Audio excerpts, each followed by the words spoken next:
Hello दोस्तों, mysterious analysis channel में आप सभी का स्वागत है। यह ब्लैक होल सीरीज़ का दूसरा पार्ट है और आज इस वीडियो में हम ये जानेंगे कि ब्लैक होल की संरचना यानी ब्लैक होल का स्ट्रक्चर कैसा होता है, ब्लैक होल कितने प्रकार का होता है और ब्लैक होल का इतिहास यानी ब्लैक होल की हिस्ट्री क्या है। अगर आपको ये नहीं पता है कि ब्लैक होल क्या होता है तो आप हमारी वीडियो का पहला पार्ट ज़रूर देखिए।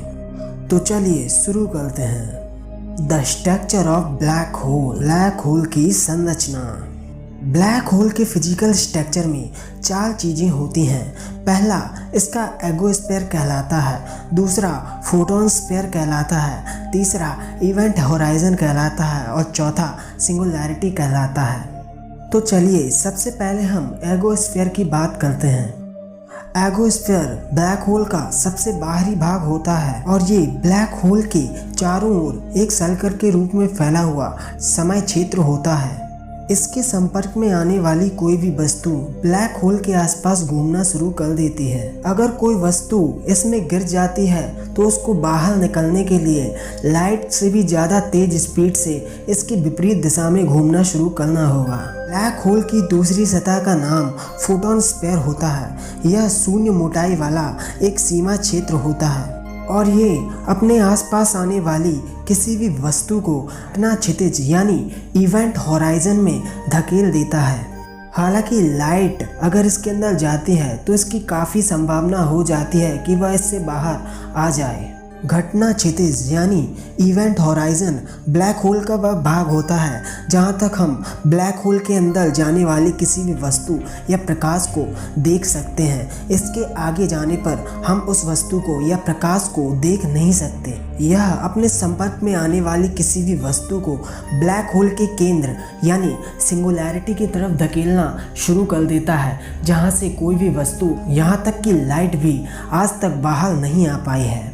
सिंगुलैरिटी यह ब्लैक होल का केंद्र होता है। इसके अंदर इनफाइनाइट ग्रेविटी होती है जिसके कारण इवेंट होराइजन से आने वाली किसी भी वस्तु को यह अपने अंदर समा लेता है। इसके केंद्र में समय का यानी स्पेस टाइम का कोई भी अस्तित्व नहीं होता है। सिंगुलैरिटी वह एरिया है जहां से बहुत अधिक मात्रा में गामा रेस निकलती हैं और ये अपने रास्ते में आने वाली किसी भी वस्तु को नष्ट कर देती हैं।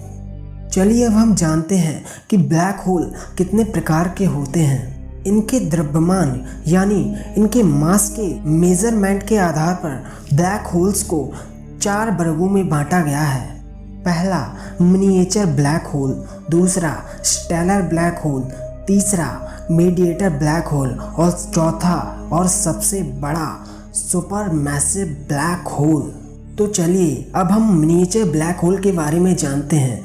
मिनिएचर ब्लैक होल ये ब्लैक होल सबसे छोटे ब्लैक होल्स होते हैं और इनका मास एक तारे से बहुत ही ज़्यादा कम होता है। इनका मास लगभग एक पर्वत के 4 से 5 गुने के बराबर ही हो सकता है। स्टेलर ब्लैक होल यह मिनिएचर ब्लैक होल से बड़ा ब्लैक होल होता है। इसका मास सूर्य के मास का 20 गुना हो सकता है और इसका आकार बहुत ही ज़्यादा बड़ा होता है हमारे सूर्य की तुलना में। इंटरमीडिएट ब्लैक होल जब 2 ब्लैक होल्स आपस में टकराते हैं तब यह बनता है और इससे बनने पर कई लाख प्रकाश वर्ष दूर तक गुरुत्वीय तरंगे यानी ग्रेविटेशनल वेव्स निकलती हैं जो अपने आसपास या अपने संपर्क में आने वाली किसी भी चीज़ का नामो निशान मिटा देती हैं। सुपर मैसिव ब्लैक होल सभी गैलेक्सी के बीच में एक सुपर मैसिव ब्लैक होल होता है। यह सूर्य के द्रव्यमान का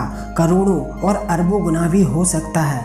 इसका निर्माण 2 या 2 से ज़्यादा ब्लैक होल्स के आपस में टकराने पर होता है। ये अपने आसपास आने वाले गैस और ग्रहों जैसे पार्टिकल्स को निगलकर अपना आकार बड़ा करता जाता है।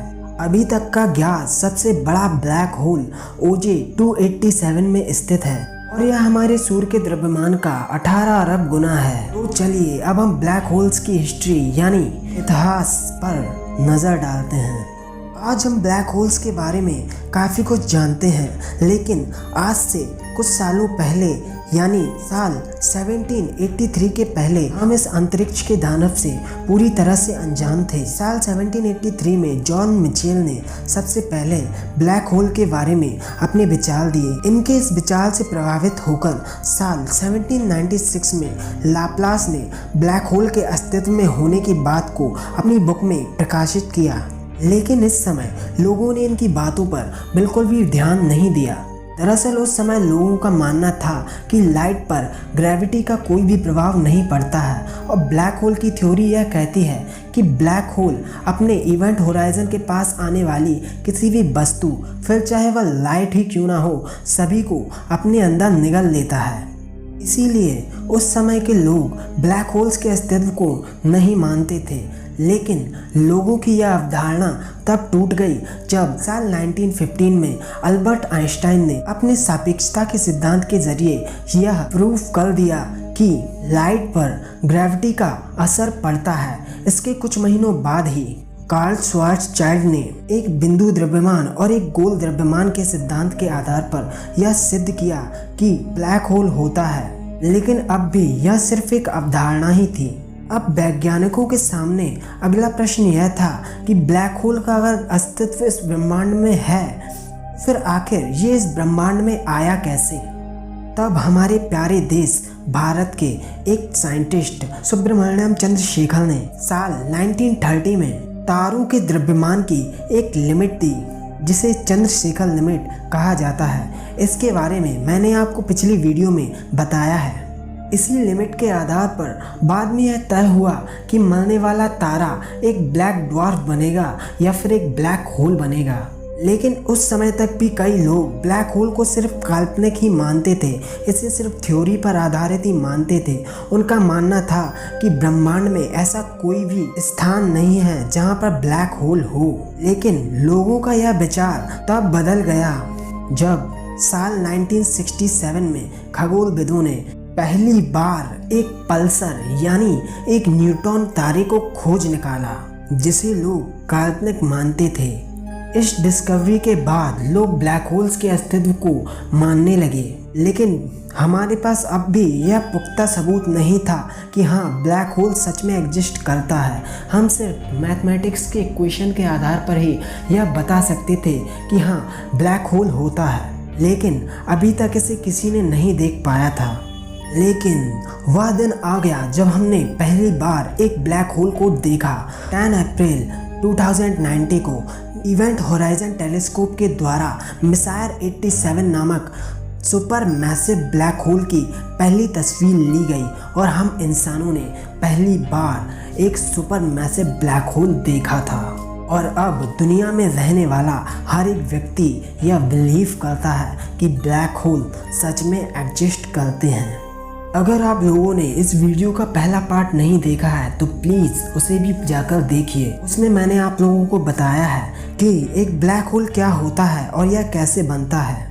आज के लिए बस इतना ही। अगली आने वाली वीडियोस में मैं आपको बताऊंगा कि ब्लैक होल से टाइम ट्रैवल कैसे पॉसिबल है, और अगर आप एक ब्लैक होल में गिर जाते हो तो आपके साथ क्या होगा। आप लोग मुझे बताइएगा कि आप लोग पहले कौन सा वीडियो देखना पसंद करेंगे। वीडियो अच्छा लगा हो तो वीडियो को लाइक और चैनल को सब्सक्राइब ज़रूर करना और बेल आइकन को भी प्रेस कर देना।